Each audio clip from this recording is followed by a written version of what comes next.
नमस्कार दोस्तों, आप सभी का स्वागत है हमारे YouTube चैनल सीजीजी के यादव में। दोस्तों, इस वीडियो में हम छत्तीसगढ़ का महत्वपूर्ण प्रश्न लेकर आए हैं जो वन्य जीव अभ्यारण्य से संबंधित है। ठीक है, तो एग्जाम में आपको यहाँ से एक न एक प्रश्न देखने को मिलता ही है।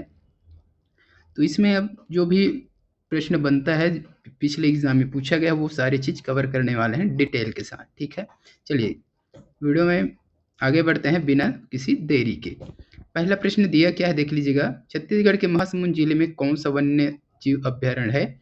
ये व्यापम में पूछा गया था एसआई में। ठीक है, 2023 में जो एसआई का एग्जाम हुआ था उसमें पूछा हुआ प्रश्न है कि छत्तीसगढ़ के महासमुंद जिले में कौन सा वन्य जीव अभ्यारण्य स्थित है, उसको बताना है। ऑप्शन देखेंगे क्या क्या दिया है। उद्यंती सीता नदी अभ्यारण्य, बारनवापारा वन्य जीव अभ्यारण्य, सीता नागी नदी है ये। ठीक है, वन्य जीव अभ्यारण्य, इंद्रावती वन्य जीव अभ्यारण्य। ठीक है, तो क्या होगा सही आंसर भाई? जिसको पता है कमेंट करके आंसर जरूर बताइएगा। ठीक है, और चैनल में नए जुड़ रहे हैं चैनल को सब्सक्राइब कर लेना। इस प्रश्न का सही आंसर की अगर बात करें तो ऑप्शन बी हो जाएगा। ठीक है, ऑप्शन बी सही हो जाएगा इसके लिए, बारनवापारा। ठीक है, तो महासमुंद जिले में कौन सा वन्य जीव अभ्यारण्य है? तो बारनवापारा वन्य जीव अभ्यारण्य है। ठीक है, बारनवापारा। यह कई बार इसे कहाँ देता है? बलौदा बाजार के अंतर्गत दे देता है, याद रखना है, बलौदा बाजार। ठीक है, तो याद रखना है आपको, अगर बलौदा बाजार या महासमुंद दे तो आपको याद रखना है ना, बारनवापारा। कई बार महासमुंद दे देगा या तो फिर बलौदा बाजार, तो दोनों में से एक देगा। लेकिन अगर सवाल में भी कहाँ है, बलौदा बाजार के अंतर्गत ये आता है। ठीक है, याद रखना है, तो इस चीज को थोड़ा सा आपको नोट करके रखना है। चलिए, तो इसका स्थापना कब हुआ था भाई, ये चीज भी देख लेते हैं। बारनवापारा अभ्यारण्य की स्थापना की अगर बात करें तो 1976 हो जाएगा। ठीक है, 1976 में हुआ था। ठीक है, क्षेत्रफल क्या है इसका? तो 245 वर्ग किलोमीटर है, याद रखिएगा। यहाँ सर्वाधिक सांप एवं शाकाहारी जीव पाया जाता है। ठीक है, याद रखना है। नामकरण वन्य ग्राम के नाम पर किया गया है। बारनवापारा अभ्यारण्य का नाम वन्य ग्राम के नाम पर किया गया है, इसका नामकरण जो है। ठीक है, चलिए इतना हुआ। अगला प्रश्न क्या बनेगा वो भी देखेंगे। हर एक प्रश्न इंपॉर्टेंट है, डिटेलिंग में चलेंगे उसका। ठीक है, छत्तीसगढ़ में स्थित राष्ट्रीय उद्यानों तथा अभ्यारण्य का कुल क्षेत्रफल का कितना है? तो छत्तीसगढ़ में जो राष्ट्रीय उद्यान है और अभ्यारण्य, तो राष्ट्रीय उद्यान, ठीक है, राष्ट्रीय उद्यान प्लस अभ्यारण्य, ठीक है, दोनों के कुल क्षेत्र, ठीक है, ये दोनों के कुल क्षेत्र का, ये दोनों मिला के कुल क्षेत्र का कितना क्षेत्रफल है किसका? अभ्यारण्य का, ये बताना है। इन दोनों का कितना है ये चीज आपसे पूछा गया है। ठीक है, तो 791, 6.91, 5.91, 4.91। ठीक है, तो राष्ट्रीय उद्यान और अभ्यारण्य दोनों के क्षेत्रफल को मिला करके सिर्फ अभ्यारण्य का क्षेत्रफल का प्रतिशत कितना है दोनों में से, तो आपको वो चीज पूछा गया है, आपको बताना है भाई। क्या होगा सही आंसर बताइएगा। 7.91, 6.91, 5.91, 4.91।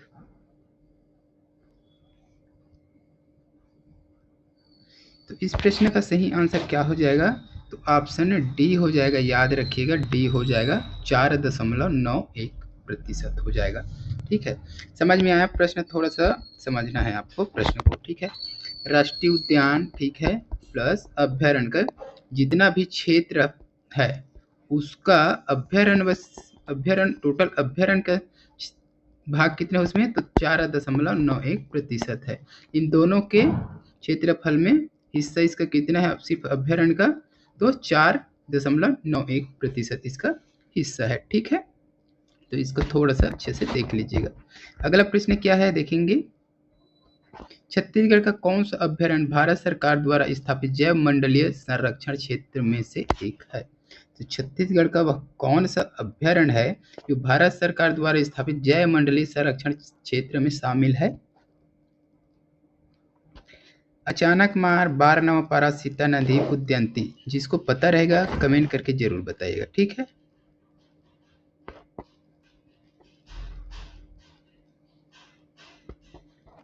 क्या होगा सही आंसर बताना है आपको। छत्तीसगढ़ का कौन सा अभ्यारण्य भारत सरकार द्वारा स्थापित जैव मंडलीय संरक्षण क्षेत्र में से एक है?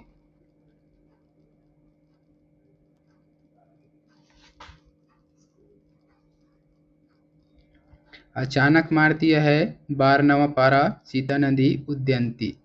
जल्दी से बताइए जिसको भी पता है। तो इस प्रश्न का सही आंसर क्या हो जाएगा? ऑप्शन ए हो जाएगा। ठीक है, अचानक मार। ये इंपॉर्टेंट प्रश्न है, ये अचानक मार बहुत बार एग्जाम में पूछा गया है। ठीक है, अचानक मार का जिला अगर पूछे तो कौन सा जिला है भाई अचानक मार का?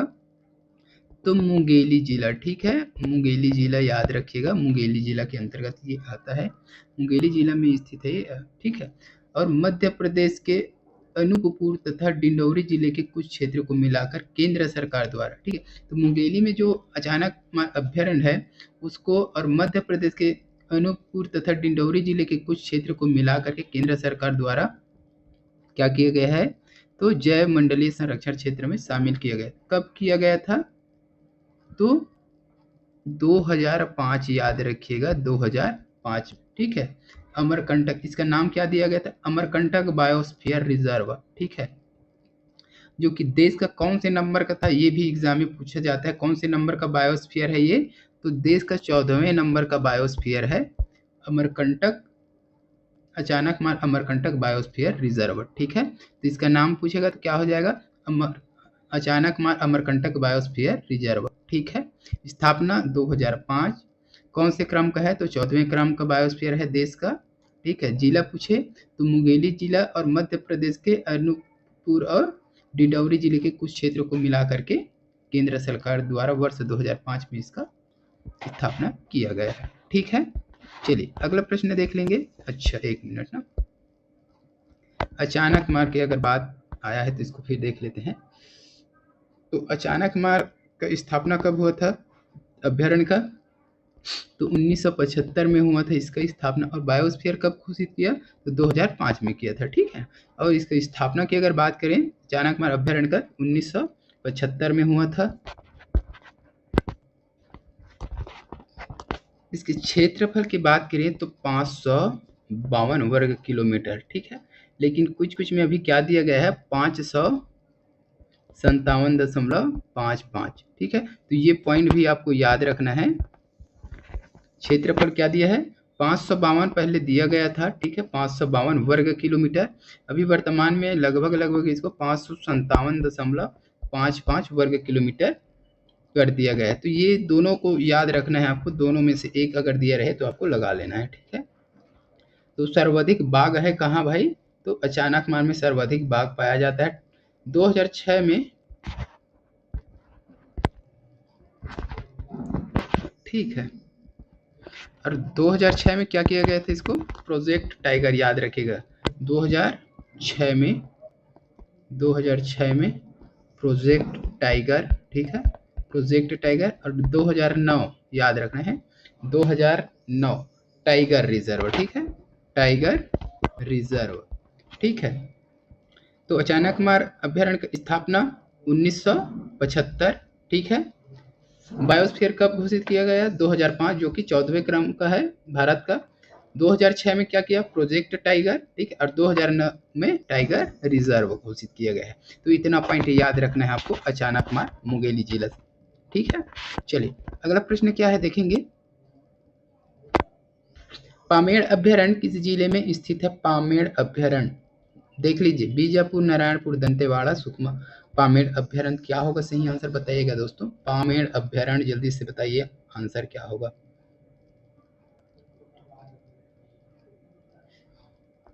तो इस प्रश्न का सही आंसर जाएगा ऑप्शन ए के साथ चला जाएगा, है ना, बीजापुर हो जाएगा। पामेड़ अभ्यारण्य बीजापुर जिले में स्थित है। ठीक है, अब पामेड़ अभ्यारण्य, तो पामेड़ अभ्यारण्य की स्थापना कब हुआ था? तो याद रखना है आपको 1983 में हुआ था। ठीक है, इसका क्षेत्रफल क्या है भाई? तो 265 है ना, 265 वर्ग किलोमीटर। ठीक है, याद रखना है आपको। ये भी एग्जाम में पूछा जा चुका है, तो सभी पॉइंट को याद रखना है। ठीक, चलिए अगला प्रश्न क्या बनेगा देखते हैं। गोमर्दा वन्यजीव अभयारण्य किस जिले में है? गोमर्दा जांजगीर चांपा, रायगढ़, सरगुजा, बिलासपुर। गोमर्दा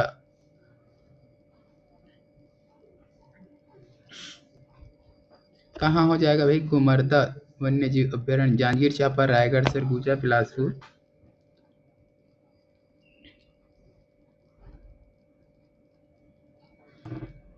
ये भी एग्जाम में बहुत बार पूछा गया है। ठीक है तो इस प्रश्न का सही आंसर ऑप्शन के हिसाब से क्या हो जाएगा? रायगढ़ हो जाएगा। ठीक है, रायगढ़। ठीक है, अब वर्तमान में मेरे ख्याल से ये सारंगढ़ के अंतर्गत आएगा। इसको थोड़ा सा देख लीजिएगा, सारंगढ़ है ना, तो सारंगढ़ के अंतर्गत आएगा ये गोमर्दा वन्यजीव अभयारण्य। ठीक है, इसका क्षेत्रफल की अगर बात, सॉरी, स्थापना कब हुआ था गोमर्दा अभयारण्य का, ये देख लेते हैं। गोमर्दा अभयारण्य का स्थापना तो 1975, याद रखना है आपको, 1975 में हुआ था। क्षेत्रफल क्या है इसका? तो 278, याद रखिएगा, 278 वर्ग किलोमीटर है। ठीक है, तो यहीं पर क्या पाया जाता है? सर्वाधिक सोन कुत्ता। ठीक है, तो एग्जाम में पूछा जाता है सर्वाधिक सोन कुत्ता किस अभयारण्य में पाया जाता है? तो याद रखना है गोमर्दा अभयारण्य में पाया जाता है सोन कुत्ता सर्वाधिक मात्रा में। ठीक है, कहाँ? रायगढ़ या सारंगढ़ देगा तो सारंगढ़ आपको लगाना है। ठीक है, चलिए अगला प्रश्न देख लीजिए। छत्तीसगढ़ राज्य में सीता नदी अभयारण्य किस जिले में स्थित है? सीता नदी अभयारण्य किस जिले में स्थित है? इंपॉर्टेंट है दोस्तों। चलिए ऑप्शन देखिए, महासमुंद, धमतरी, दंतेवाड़ा, बिलासपुर। सीता नदी अभयारण्य महासमुंद, धमतरी, दंतेवाड़ा, बिलासपुर। जिसको भी पता है कमेंट करके आंसर बताइएगा। ठीक है, साथ ही अगर वीडियो अच्छा लग रहा है तो वीडियो को लाइक जरूर कर दीजिएगा। इसी प्रकार की वीडियो के लिए जो लोग चैनल में नए हैं चैनल को सब्सक्राइब कर लीजिएगा। साथ ही इस प्रश्न का आंसर आप कमेंट करके बताइए, सीता नदी अभयारण्य किस जिले में स्थित है? ठीक है, तो चलिए देख लेते हैं क्या हो जाएगा। महासमुंद, धमतरी, दंतेवाड़ा, बिलासपुर। तो सभी को पता होगा, ये पढ़ चुके होंगे, तो धमतरी हो जाएगा, याद रखना है धमतरी हो जाएगा। ठीक है, सीता नदी अभयारण्य कहाँ? तो धमतरी जिला हो जाएगा। इसका स्थापना कब हुआ था? तो 1974, याद रखना है आपको, 1974 में इसका स्थापना हुआ था। ठीक है, क्षेत्रफल की अगर बात करें तो 559। ठीक है, 559, या फिर अगर दिया रहे 556, याद रखिएगा, 556 अगर दिया रहे तो 556 भी आपको लगाना है। ठीक है, अभी थोड़ा सा डाटा देखे हैं, उसमें 556 दिखा रहा है, तो आप लोग कमेंट करके भी बताइएगा कि आपने पढ़ा है तो क्या चीज़ पढ़ा है इसमें। ठीक है, 559 आएगा या 556, कमेंट करके बता दीजिएगा। ठीक है, क्या हो जाएगा? 559 या 556 वर्ग किलोमीटर। ठीक है, और इसका विशेषता क्या है भाई? तो छत्तीसगढ़ का है ना, प्रदेश का प्राचीन, सबसे प्राचीन अभयारण्य एग्जाम में पूछा जाता है। छत्तीसगढ़ सबसे प्राचीन अभयारण्य कौन सा है? तो सीता नदी अभयारण्य ही हो जाएगा, याद रखना है सीता नदी अभयारण्य हो जाएगा। या प्रथम अभयारण्य भी पूछे तो याद रखना है सीता नदी ही हो जाएगा। ठीक है, कब हुआ इसका स्थापना? तो देख लेना, सभी को मिला करके 1974 में हुआ है। 1974 में किसी का हुआ है क्या? नहीं हुआ है भाई, तो ये सबसे पुराना इसी को माना जाता है, याद रखना है। ठीक है, और वर्ष 2006 में, ठीक है, वर्ष 2006 में इसे उद्यंती अभयारण्य है ना, और सीता नदी अभयारण्य, ये दोनों को मिला करके क्या किया गया था? प्रोजेक्ट टाइगर घोषित किया गया था, और 2009 में टाइगर रिजर्व में शामिल किया गया। तो 2006 में प्रोजेक्ट टाइगर और 2009 में टाइगर रिजर्व, और उसी के साथ किसका किया गया था? 2006 में प्रोजेक्ट टाइगर तो अचानक मार, और 2009 में टाइगर रिजर्व अचानक मार, है ना। तो ये और ये दोनों एक साथ हुआ था। ठीक है, 2006 में दो प्रोजेक्ट टाइगर घोषित किया गया, अचानक मार और सीता नदी। ठीक है, और 2009 में टाइगर रिजर्व, अचानक मार और सीता नदी। सीता नदी में कौन सा मिलाया गया था? उद्यंती और सीता नदी को मिला करके टाइगर रिजर्व घोषित किया गया है। ठीक है, इतना आपको याद रखना है। इस अभ्यारण्य के मध्य भाग, तो इस एग्जाम में पूछा जाता है किस अभ्यारण्य के मध्य से सीता नदी प्रवाहित होती है? तो याद रखना है सीता नदी अभ्यारण्य के मध्य से सीता नदी प्रवाहित होती है। यहाँ क्या है? साल वृक्ष की अधिकता है, याद रखना है ये भी। साल वृक्ष की अधिकता किस अभ्यारण्य में है? तो सीता नदी अभ्यारण्य में है। ठीक है, चलिए अगला प्रश्न देख लीजिएगा। हर एक प्रश्न इंपॉर्टेंट है, एग्जाम में पूछा गया है, तो थोड़ा सा डिटेल में देखते चलेंगे। थोड़ा सा वीडियो लंबा हो सकता है, लेकिन ये जो अभ्यारण्य है वो आपका कंप्लीट हो जाएगा। ठीक है, छत्तीसगढ़ प्रदेश का नवीनतम अभ्यारण्य, ये नवीनतम, प्राचीनतम अभी बताए हैं भाई सीता नदी था। ठीक है, याद रखना, प्राचीनतम कौन सा था? सीता नदी। अब नवीनतम बोला गया है भोरम देव, तमोर पिंगला, सेमरसोल, भैरमगढ़। जिसको भी पता है कमेंट करके आंसर बताइएगा। नवीनतम,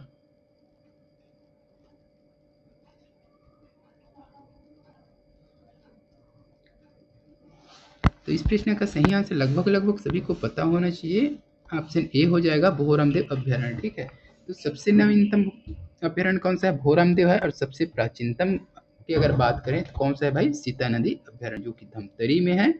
और ये नवीनतम जो है कबीरधाम कवर्धा जिले में है स्थित। ठीक है, तो इसका स्थापना कब हुआ था? तो 2001 में इसका स्थापना हुआ। ठीक है, इसका क्षेत्रफल क्या है भाई? तो क्षेत्रफल पहले इसका 163 वर्ग किलोमीटर था, लेकिन वर्तमान में इसको देख लीजिएगा आप लोग एक बार, 352 वर्ग किलोमीटर दिया गया है। ठीक है, तो आपको इसको कंफर्म कर लेना है, 352 हो गया है। अभी आधिकारिक जो वेबसाइट थे उसमें देखे थे हम लोग, तो 352 दिखा रहा है, तो आपको देख लेना 363। एग्जाम में अगर 363 दे रहे तो 363 लगाना है। अगर 163 है ना, और 352 दिए रहे तो 352 आपको लगाना है। तो इस चीज को भी आपको याद रखना है। ठीक है, अब भोरमदेव अभ्यारण्य में क्या है? एक गेको की नई प्रजाति। ठीक है, जो कि एक क्या है? सरीसृप है। तो ये एग्जाम में पूछा गया था, गेको की नई प्रजाति कहाँ पाया गया है? तो याद रखिएगा भोरमदेव अभ्यारण्य के अंतर्गत, जो कि कवर्धा कबीरधाम में है। ठीक है, चलिए अगला प्रश्न देख लेंगे। बारनवापारा अभ्यारण्य किस जिले में है? शायद ये रिपीट हो गया है। रायगढ़, कोरबा, कांकेर, बलौदाबाजार। बारनवापारा क्या होगा सही आंसर भाई? तो इस प्रश्न का सही आंसर आपको बताना है, बारनवापारा अभ्यारण्य किस जिले में है? तो ऑप्शन आएगा डी हो जाएगा। ठीक है, उसमें क्या दिया गया था? महासमुंद दे दिया गया था, यहाँ बलौदाबाजार दिया है। ठीक है, महासमुंद या बलौदाबाजार आपको लगाना है, क्योंकि अभी वर्तमान में बलौदाबाजार है, तो उम्मीद है कि बलौदाबाजार ही लेगा, है ना। इसका स्थापना कब हुआ था देख चुके हैं हम लोग, कमेंट करके बताइए कब हुआ था बारनवापारा अभ्यारण्य का स्थापना? देखे हैं क्या? बिल्कुल देखे हैं भाई, 1976 है क्या? हाँ 76। इसका क्षेत्रफल भी देख चुके हैं। ठीक है, क्षेत्रफल देखे हैं ना, कितना है क्षेत्रफल इसका? तो 245 है ना, 245 वर्ग किलोमीटर क्षेत्रफल है इसका। ठीक है, सर्वाधिक सांप एवं शाकाहारी जीव यहाँ मिलता है, नाम पर वन्यग्राम के नाम पर पड़ा है, तो इसको याद रखना है आपको। चलिए नेक्स्ट प्रश्न देख लेते हैं। छत्तीसगढ़ में बारनवापारा वन्य जीव अभ्यारण्य किसके नाम पर रखा गया है? तो वन्यग्राम के नाम पर रखा गया है, जस्ट अभी बताए हम, वन्यग्राम के नाम पर रखा गया है। ठीक है, अगला प्रश्न चलिए देख लेंगे। उदंती अभ्यारण्य किस राज्य की सीमा पर स्थित है? ये इंपॉर्टेंट है। उदंती अभ्यारण्य किस राज्य की सीमा पर स्थित है? मध्य प्रदेश, बिहार, महाराष्ट्र, उड़ीसा। उदंती अभ्यारण्य किस राज्य की सीमा पर स्थित है? मध्य प्रदेश, बिहार, महाराष्ट्र, उड़ीसा। उदंती अभ्यारण्य है कहाँ भाई? उदंती तो गरियाबंद। अब गरियाबंद किधर जाएगा देख लीजिएगा आप, उड़ीसा की ओर जाएगा, बिहार की ओर, महाराष्ट्र कहाँ जाएगा भाई देखना है आपको।